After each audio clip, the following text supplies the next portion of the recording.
In this video, we're going to take a look at other ways of computing work.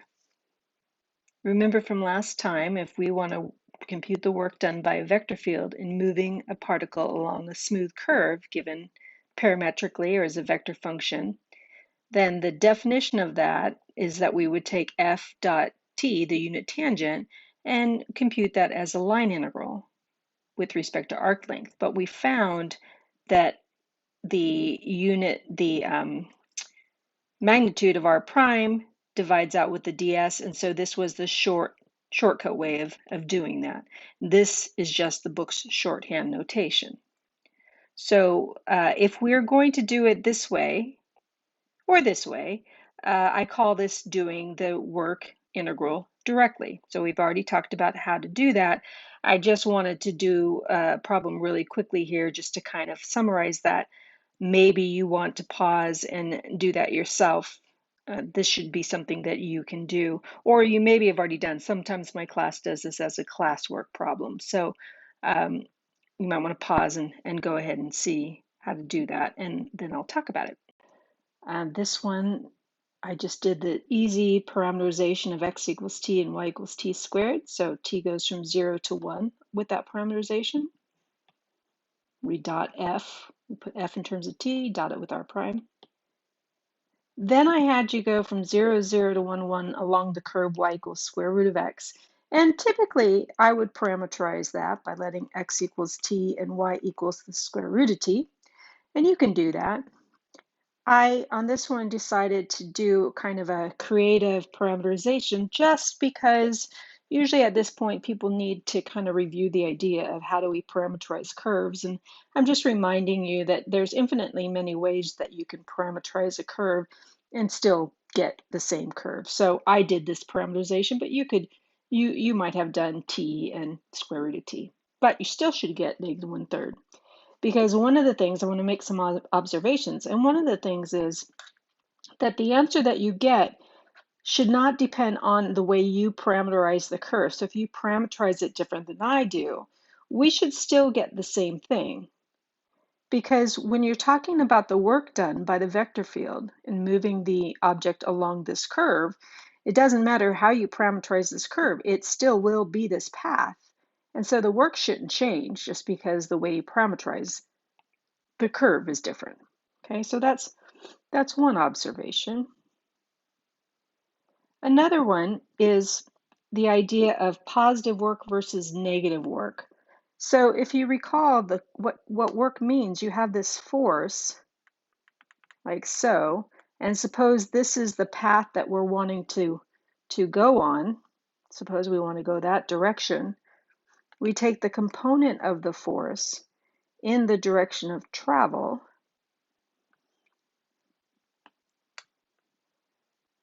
the component of the force projected onto the direction of travel vector. Whoops. So if I'm wanting to go this way, then that projection is opposite the way that I'm trying to go. So that increment of work would be negative, but if the force's projection is in the direction of travel, that would be positive. And so when we talk about work being positive, you want to think of that as going with the flow. So for instance, if I were to go from here to here in that direction, the work would be positive. If I were to go from here to here in that direction, work would be negative. Now you can't always tell if the work is positive or the work is negative because you might go with the current and then turn around and go against the current. Okay, so you might have a piece where it's positive and a piece where it's negative. And you could maybe estimate what that net work is. You got a little positive, a little negative. What's the net total? Can't always tell. But so you want to think of positive work as going with the flow. I like to think of it as current, and I'm swimming. Negative work is going against. So with that in mind, this curve, the blue one, I'm kind of going almost perpendicular to the force, but I am going with it. I am going in the direction of travel here. If I look at a vector force here, the projection onto my direction of travel is going the way that I'm going. By the way, if you have a point where the actual force is orthogonal, then when that force is orthogonal, the work at that point is zero. So for instance, if I were going to take a path that was like this, say, and it looks like it's pretty much looks like it's orthogonal the whole way, then the work would be zero. So this one, it looks like I'm going with the flow. And look what we got for work, 1/3, positive. That seems reasonable. On this path here, looks like I'm going kind of almost orthogonal, but it looks like I'm going slightly against the flow. Like if you looked at a vector here, the projection is going this way. That's opposite the direction of travel. And so what did we get for work? We got -1/3. That makes sense that it would be negative there. So that's the idea about the sign of the work is the net effect you're going with the current or against. Now, the direction, when you parameterize a curve, the direction matters because if I, excuse me, if I were to take and parameterize this same curve, y = x², but this time going backwards in reverse there, well, when I was going this way, I was going with the flow. So when I turn it around, I'm going against the flow. So if you reverse the direction, but you're on the same path, the work changes sign. So if I were to do the same problem, but go from 1, 1 to 0, 0 on y = x², that would be this yellow path. The work on that yellow path would be negative. Whoops, -1/3. Get right in there. -1/3.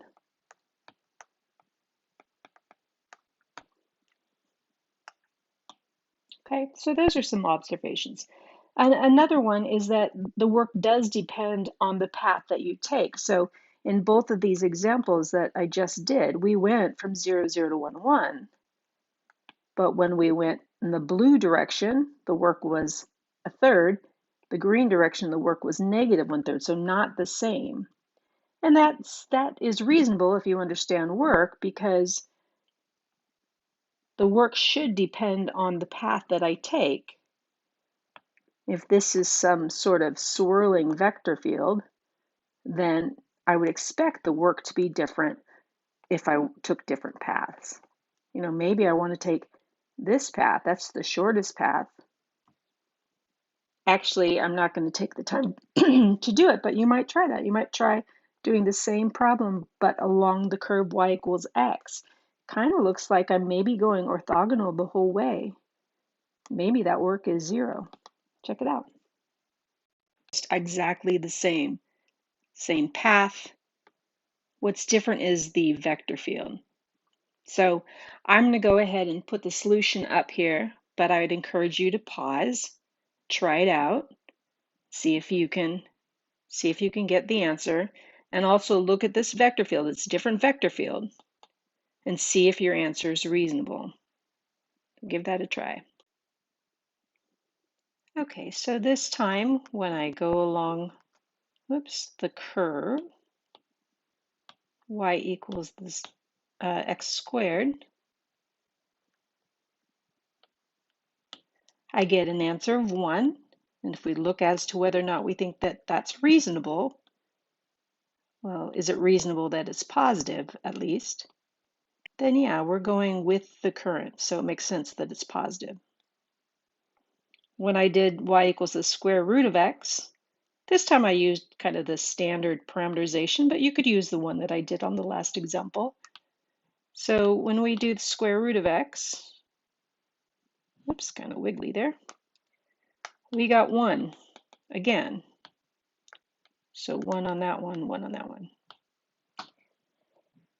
And that should seem kind of surprising to me because usually a different path, we get different answers. That's what happened last time. But we happen to get the same answer. So, maybe it's coincidence. So if you were to then choose another path, suppose we were to choose y equals x and compute the work there. I'll just spoiler alert, tell you that you're going to get 1. What if we got more creative and we did a piecewise smooth curve? And now I would expect to get something different, but you figure that out, you're going to get 1. Okay, so it turns out, I haven't proved it, but it turns out that any piecewise smooth curve that I were to take that went from 0, 0 to 1, 1, for this particular vector field, I would get 1. There are certain vector fields that have that property, but it's something special. There's something different, something special about this vector field. I don't usually get the same value on different paths. Okay, so what is it that's special about this vector? Okay, so what was special about the vector field? We're going to look at a theorem called the fundamental theorem of line integrals. You've had the fundamental theorem of calculus before. This is the fundamental theorem of line integrals. And I actually state it a little bit differently than the book does, but they're equivalent. So if you like the books way better, you can go with that. Here's what it says. Suppose you have a vector field. P and Q are continuous in some open region containing a piecewise smooth curve, C, which starts at x sub a, y sub a, that corresponds to some t equals a, and ends at x sub b, y sub b, which would correspond to some t equals b. And it says if f is the gradient of some little function f, then this vector field, this work integral, can be computed by evaluating little f at the endpoint minus evaluating little f at the start point. Okay, so if we're going from here to here, endpoint minus start point. Okay, that's a huge deal. Now why? What is it actually saying? Well, this was what was special. When I said we have to figure out what's special about our vector field, this is it right here. Whoops, missed. Right here. What is that saying? It's saying that our function, capital F, is the gradient of some little function. We had a name for that. We learned it in 16.1. That's called conservative. If our vector field is conservative, all we have to do is evaluate little f. And remember, little f had a name. The function that our vector field comes from is called the potential function.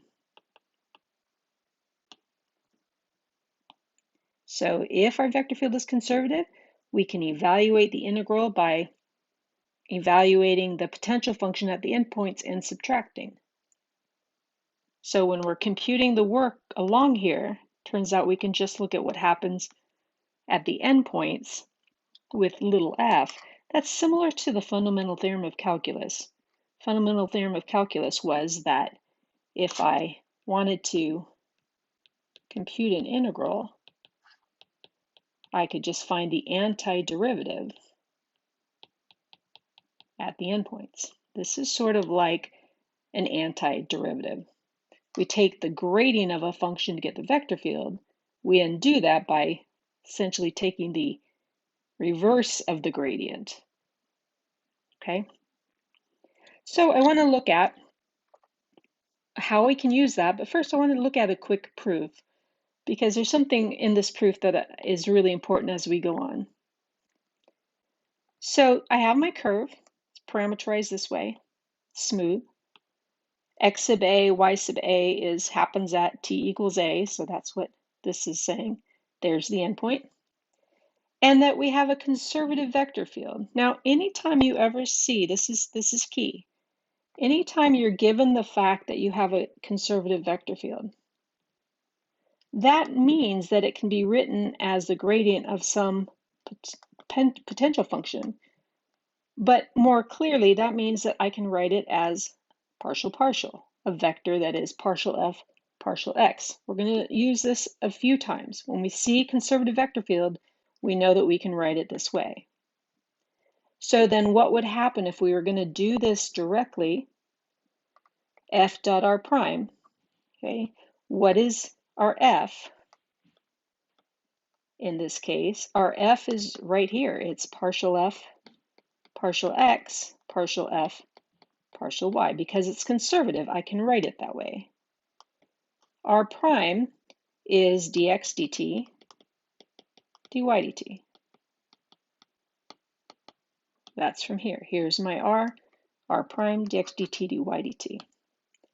And so that would be, if I do this dot product, partial f with respect to x dx dt plus partial f with respect to y dy dt.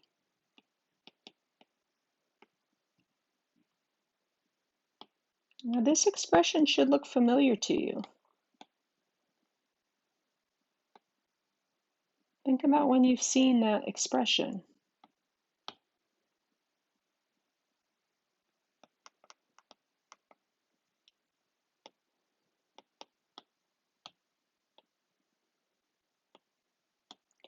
Partial f xt, partial y yt, that's a chain rule. That's just the derivative of f with respect to t.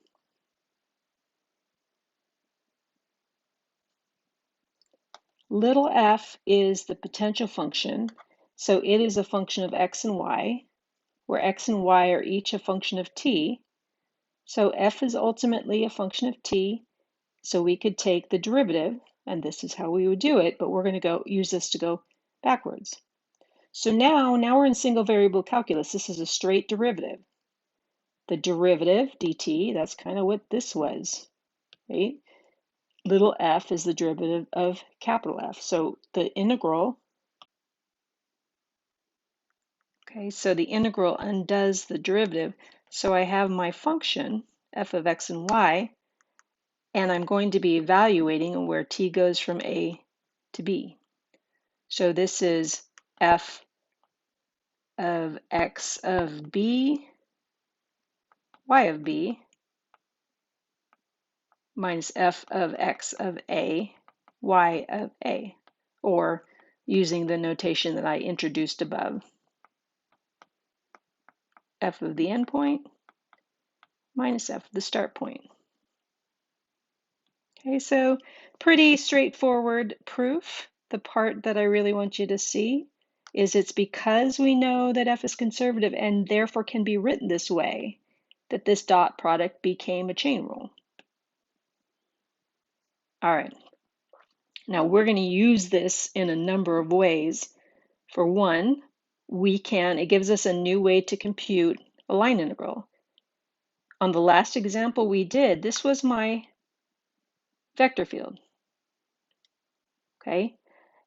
If I let f, little f, be xy, then the gradient of f here would be partial with respect to x, partial with respect to y.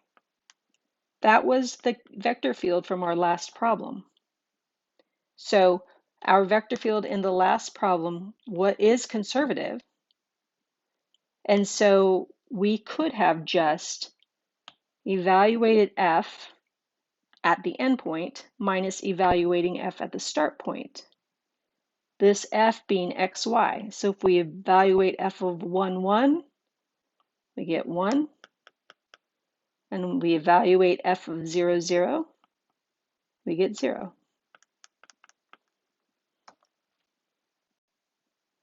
Now notice something really important about what this says. This work integral depends only on what happens at the endpoints. That means it doesn't matter what path I took. So all those different paths that I showed you in the last slide ended at 1, 1 and started at 0, 0. That's why for all the different paths we get the same answer, because the work only depends on the potential function at the endpoints. This idea is called independence on path or of path. Doesn't matter what path we take, we can choose any path. This is a really powerful theorem. Let me kind of summarize and tell you why. But before I do, one more quick example with the same vector field. So we've already said that's our conservative vector field. Suppose I wanted to do the work this time a different path. I want to go from the point 1, 2 to 0, 1 to 3, 0 and back to 1, 2. Okay, so the way we could do this, the way we know how to do this directly, is we'd have to break it into 3 pieces. Find the work here, and then separately here, and then separately there. But in this case, because f is conservative, then that work line integral can just be f of, let me just write it as the endpoint, minus f at the start. Since we found already in the last example that our f, little f, all we got to do is evaluate that function. Okay, so what is the endpoint? Let's see, this was the start point is 1, 2. This is where we started. And then we went around, and we ended at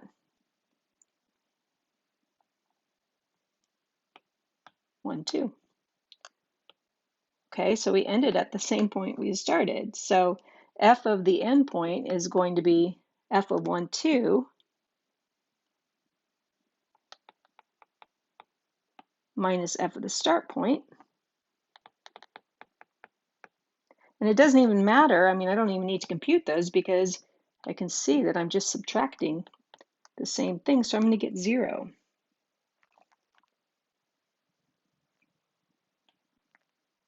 If the start point and the end point are the same, the work will be 0, which means anytime I ever go around a closed path, if the vector field is conservative,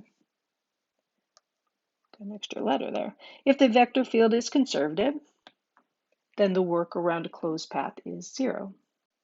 Okay, so here's what's so important. If I asked you to compute a work integral up until this section, we did it directly. We found f in terms of t, we found our prime in terms of t, we took the dot product.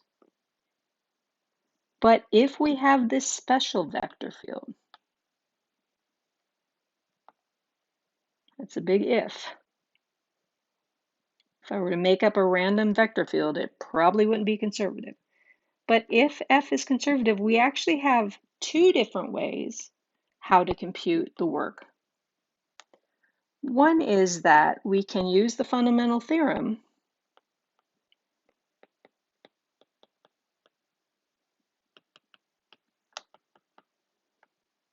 and just evaluate f at the endpoint minus f at the start point.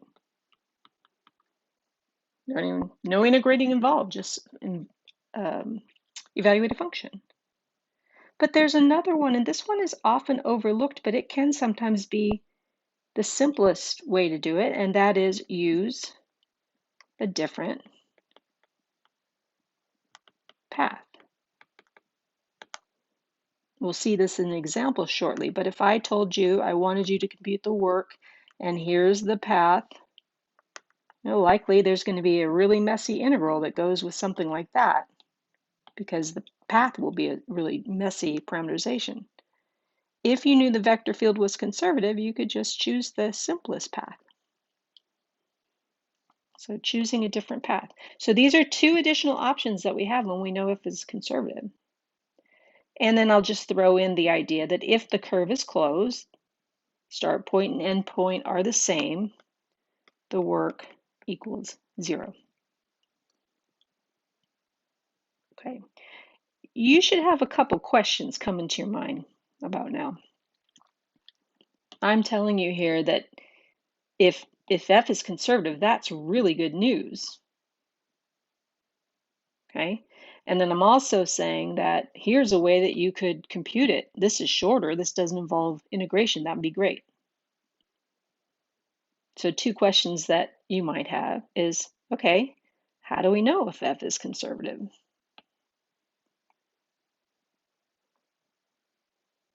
Seems like it'd be useful to know because it gives us extra ways to do the problem.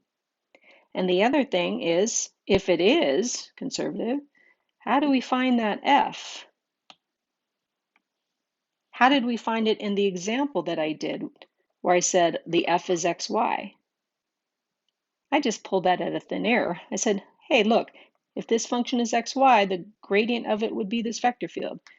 That's not going to happen. I'm not going to just give you that. We're going to have to find that on our own. So two big questions here. Okay, so let's address the first one first. How do we know if f is conservative? Now we're going to get at it kind of in a roundabout way here. The first is to notice that if f is conservative, then it could be written this way, which I've said before. If you know the vector field is conservative, you know you can write it this way.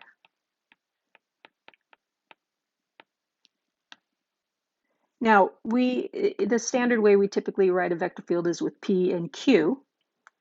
But in this case, then, this is my P, and this is my Q.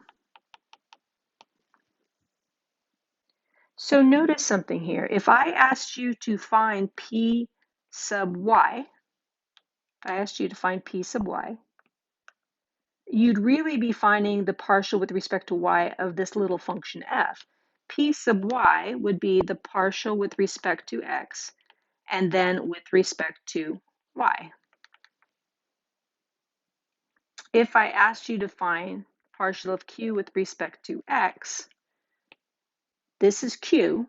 So if you're going to take the partial of this with respect to x, taking the partial with respect to y, and then you're taking that with respect to x. And notice something. These two are the same. Remember we call these mixed partials? So even though this doesn't look like a mixed partial, p itself is already a partial. So I think of these as mixed partials. And by Clairaut's theorem, as long as those partials are continuous, then we get that these two are equal. Now, the only reason these are equal is because these were partials to begin with. That is because f was conservative to begin with. So that's what this theorem says. It says, if I have a vector field and I happen to know it's conservative, if I know it's conservative, then py and qx are going to be equal. So if f is conservative,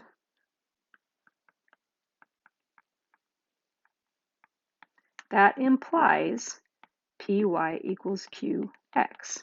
That's what that theorem says. Now, that's not what I want, really. I wanted something that told me the other direction. How do I know if f is conservative? This starts by saying, if you know f is conservative, this will be true. It doesn't go the other way. In general, the converse of a theorem is not true just because the theorem is true. If I turn it around, it's not necessarily true. So this by itself doesn't get us what we need. We need the converse. We like something that goes this way. Well, it turns out that that is true, almost. It's true in a very special type of region. So here's when it is true. I call this the conservative field test in 2 dimensions. Suppose I have this vector field, And I'm not told it's conservative. That's what I'm trying to find out. Suppose I have this vector field on an open, simply connected region. Suppose that P and Q have continuous first-order partials, and that mixed partial, again, why am I calling this the mixed partial? P is already partial of little f with respect to x. So this is really the partial of f with respect to x and then y. This is the partial with respect to y and then x. Those two are equal. If those two are equal, then f is conservative. Now, why is that not exactly the converse? Well, because there's this special region. Now, if you go into advanced calculus, you'll talk about that region a lot more, and you'll look at cases where this is not true. And if you don't have that kind of region, then figuring out if your vector field is conservative involves a lot more work. Okay, now what that region is, I'm not going to go into that in detail, but here, this is a graphic from your book, and it talks about, closed means that the endpoints line up. Simple means it doesn't intersect itself. Simply connected means there's one boundary, and you get from one point to another by staying in there. Okay, and then not simply connected. This one is not simply connected because there's two boundaries. There's the inner hole and the outer hole. Same here. This one's not simply connected. It's not connected. You can't get from one to the other.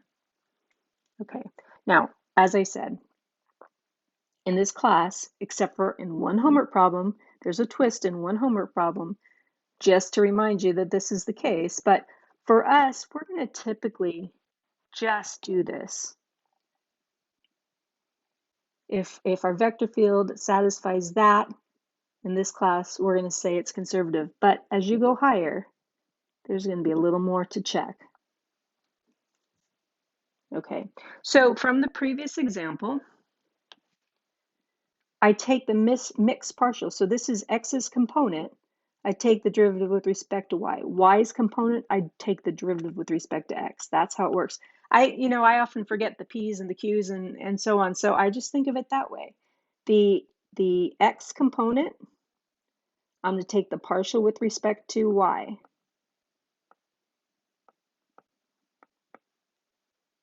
The y component, I'm going to take the partial with respect to x.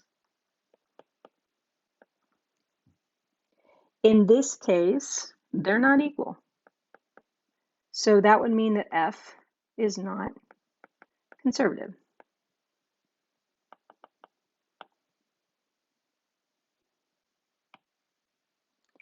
Now, by the way, you're going to often see me do something like this. Let me show you. See what it says there? Oftentimes, I write it this way. I'm going to take the partial of x's component with respect to y, and I'm going to take the partial with respect to x of y's component. Why do I crisscross them that way? Well, in something we're going to do in the next section, it's just kind of helpful to have this one on the left and this one on the right, but you don't have to do that. A lot of people don't. I just kind of am in the habit of doing that. So I just wanted you to recognize I'm doing that so that it doesn't confuse you. Okay, this was our first example. This is the one where we got different answers on different paths. It's not conservative. Here, if I take the partial with respect to y here, partial with respect to y of this, I get 1. If I take the partial here with respect to x, I get 1. So those mixed partials are the same, that's this, and this is continuous on every region, so certainly on an open, simply connected region. So that's our conservative field test. So try it on here. Take the partial with respect to x here, take the partial with respect to y there. See if they're the same. Go ahead, pause it, see what happens. Okay, so the partial with respect to, this is y's component, so I'm going to take the partial with respect to x. This is x's component, so I'll take the partial with respect to y. So I have a y there, so the derivative is 2x. The vector field is continuous everywhere. These are equal. So yes, f is conservative. Okay, so that's all we need to do in 2 dimensions to see whether or not our vector field is conservative. The second part of the question that I asked was, how do we find the potential function? I know f is conservative, so again, what that means is I know there is an f of x and y such that the gradient of little f equals capital F.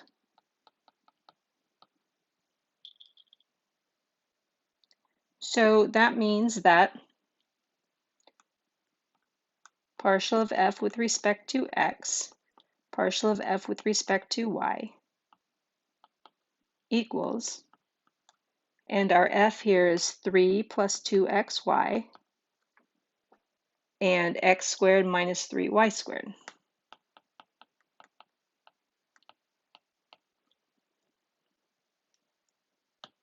Okay, so if these two vectors are equal, then we get 2 pieces of information. Partial of f with respect to x has to equal 3 plus 2xy, and partial of f with respect to y equals x squared minus 3y squared. Both of those have to be true. We have to find a little f that satisfies both of them. So what I'm going to do is start with trying to satisfy one of them for starters, and then worry about the other one. You can start with either one. I'm going to start here. I need a function that when I differentiate with respect to x, this is what I get. So then my function I can get by integrating this. If I integrate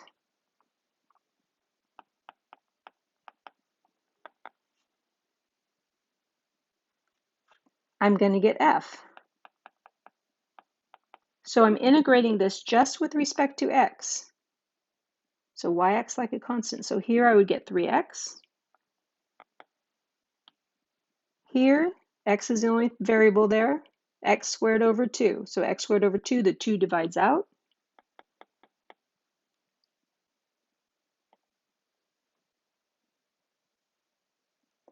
So far.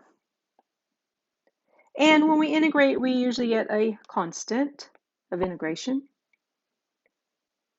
But this part's a little bit different because remember, y acts like a constant. When we're differentiating with respect to x, y acts like a constant as well. So this what I have as c, which is normally a numerical constant, it really is any function that has y's in it. And I usually check at this point. It's a partial check. This, I'm claiming at this stage right here, this satisfies the blue condition. Try it. Here's what I'm saying f is. If I take the partial with respect to x, I'd get 3. I'd get 2xy. And this is all some function of y. I mean, think about it. Like if it was, say, sine of y. Take the partial with respect to x, you get 0. So we have satisfied the blue condition. So we almost know what f is. We almost know what f is, but we need to know this part. We still don't know this part. And we haven't satisfied the green condition now. So here is our f so far. But now what we want to do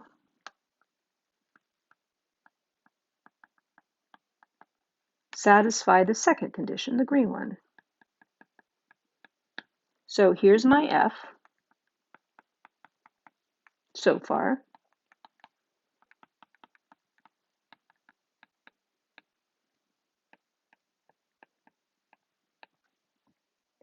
And according to the green condition, if I take the partial of f with respect to y,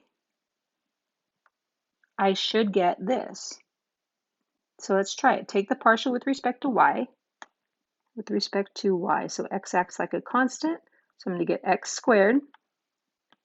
This is a function of y, so if I differentiate with respect to y, I would get c prime of y. But what we just said is that has to equal this. My function has to satisfy this condition, so I'm going to set it equal to x squared minus 3y squared. Remember, my goal at this point, I just have to find the c of y, and I've got f. So if I treat this like an algebraic equation, I'm going to subtract x squared, I get c prime of y equals negative 3y squared. And now I just find the antiderivative. I integrate with respect to y, so I get c of y equals, integrate, I get y third over 3, so I still have a minus there. And then I get some constant of integration. Okay, it's not a function of x because that would satisfy in the green one, but then it wouldn't come back and satisfy here. So it's just a constant. And so that goes into back up here, and we get f of x and y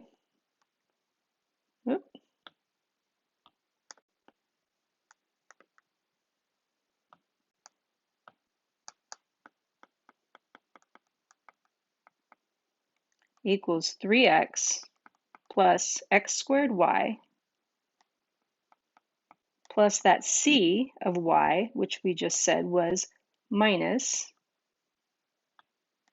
y cubed, plus a constant.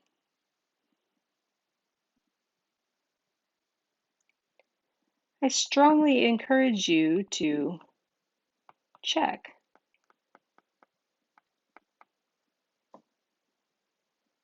Check what? Well, if I took the gradient of this, which we all know how to do, it should equal our vector field, and it does, so it works. Okay, on the next video, I do one example where I do it many different ways. It's a really good summary example for this section, so I would encourage you to watch it.